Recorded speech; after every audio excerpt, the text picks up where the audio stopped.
Okay, we have now warmed up with a little activity on Padlet. We can leave this page with the images as is for the moment, and we'll return to it a bit later in the session. Let's now consider the overall aim of the training program, which is to build digital or online information literacy in specific areas that you have defined yourselves. As you know, online publishing, for example on social networks, plays a significant role in our own and in the lives of our children. And in this first session, we're focusing on the use of online images, since this was raised as one of the big challenges you face in relation to embedding online and publishing activities into your learning experiences in the classroom. We'll be looking at a digital information literacy model in order to build a deeper understanding of what the concept is about, how we can use it, and how different activities we use can help build this desired literacy. Then we will investigate a couple of websites that provide very practical information and support around copyright and the use of images online. We're going to focus on the Creative Commons Australia website, but the Australian Copyright Council's website is also of interest. We'll then move on to a hands-on activity where you'll be using the information provided by the Creative Commons website to revise your images that you posted earlier on our Padlet. Now, looking at Mozilla, which is a not-for-profit organization with a mission to ensure that the internet is a global public resource which is open, independent, and accessible to all. So Mozilla have developed, have set up a learning network online, a website learning network, to promote web literacy. And here we see this web literacy model that they have designed. It is a really good way of looking at the various facets and elements of web literacy and how they all interrelate. This model here even provides specific examples or competencies of each element which relate to the practical use of each element. So let's go through some of these elements and see how we can link them to what we're learning about here today. So you can see, firstly, we have got the core concept of web literacy here in the middle of the model. Just outside this core concept, we have got three facets, which is the reading the web facet, writing on the web facet, and participating in the web facet. These facets then have elements connected to them respectively. If we look at the navigate element, for example, we can see this is a problem-solving skill. And it has to do with understanding the basic structure of the web and being able to understand how this affects reading online. So today, for example, we will be accessing the web, using the web to find images, for example, and to publish things. We'll be using hyperlinks. We will be manipulating URLs. So in this sense, this navigate element is highly relevant today.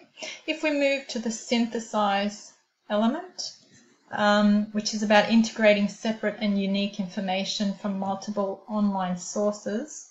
So we'll be searching on the web to find our images today, probably from multiple websites, and we will then bring them together and publish. So that's how this synthesize element applies today. We'll also be doing some remix. There is a very exciting remix activity planned for today. Remix is about encoding and decoding meaning in digital content by constructing, redesigning, and reinventing online text. So, in other words, you take an existing work on the internet and you change it. You add your own bits and pieces, text and images, and then you republish. That is a remix, and we will be doing that today. Within the right facet here, we also have Compose, which is about building, organizing, and sharing digital content that is accessible and approachable. So we will be today organizing information, digital content, and hyperlinks to add to a web page. That is essentially what a remix is. And also we'll be embedding multimedia and hyperlinks as well when we're doing our remix. Moving on to the participate facet of web literacy. If we click on the share element, this is about giving others access to files or digital content in an online space while respecting copyright and licenses. Yep, so we're doing this, we're sharing our remixes by publishing and sharing links. So this is highly relevant. The open practice element is about using and contributing web resources to keep the web transparent and universally accessible to all. This is in essence what Mozilla is about, and Creative Commons. So we're definitely applying that today. The connect element is about extending thinking beyond the individual learner to integrate social networks and tools in problem solving. Or for example, just using the Padlet as a social forum to share and discuss our images is what this is about. And also just using the remix environment to publish our works and share our works is also relates to this connect element.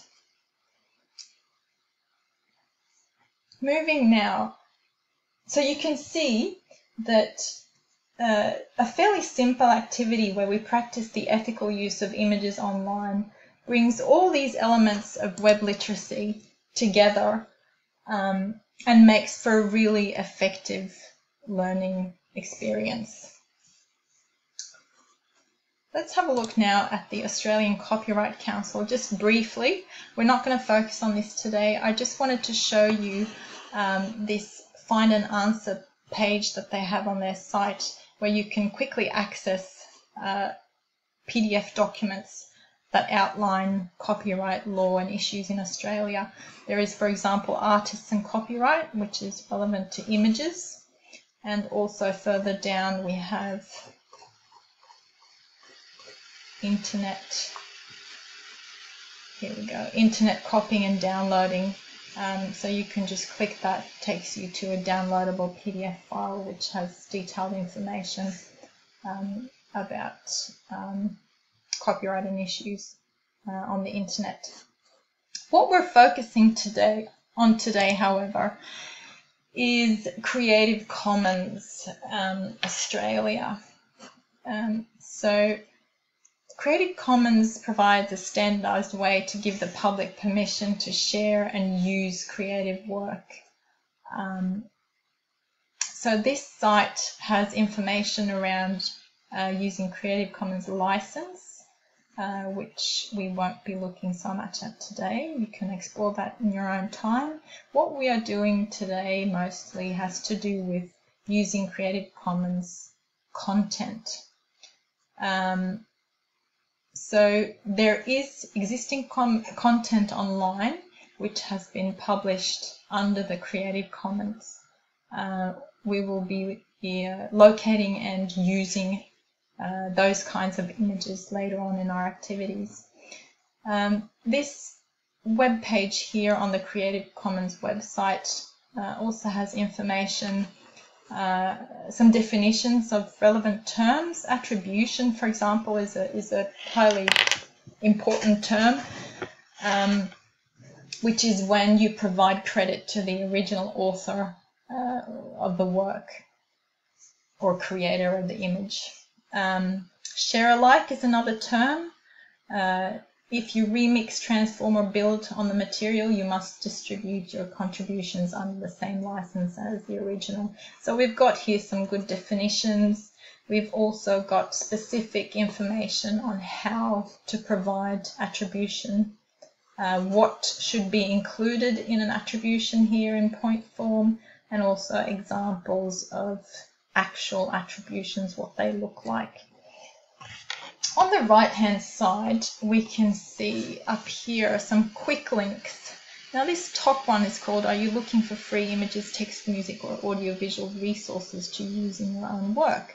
So if we click here, we actually arrive at a collection of online databases, online resource databases. So we've got access here to media, images, there is a web database, web resource database, there is music resources. You can either do a search on the entire collection straight from this web page by using this search box here. There is some limits you can put here on your search if you wish. You can also, if you know what type of resource you're after, in this case we know we're after images, we can actually select the specific database that we want. So for images, I would recommend using Flickr and Pixabay. So they will actually provide you with images that are already published under the Creative Commons. So I would now like you to just take a few minutes to explore this website, Creative Commons, as well as Flickr, Flickr the Commons it's called, and Pixabay. Thank you.